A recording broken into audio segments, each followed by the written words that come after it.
You ask Tiger to solve. This deals with linear equations with one unknown. The final result is m=14. Let's solve it step by step. Simplify the expression. Expand the parentheses. Simplify the arithmetic. Group like terms. Combine like terms. Group all m terms on the left side of the equation. Subtract 7m from both sides. Group like terms.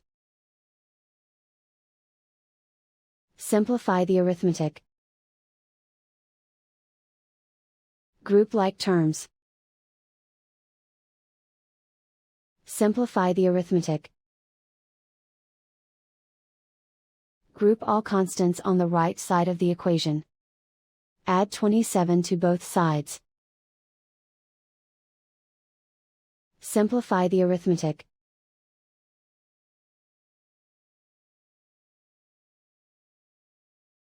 Isolate the m. Divide both sides by 5. Simplify the fraction.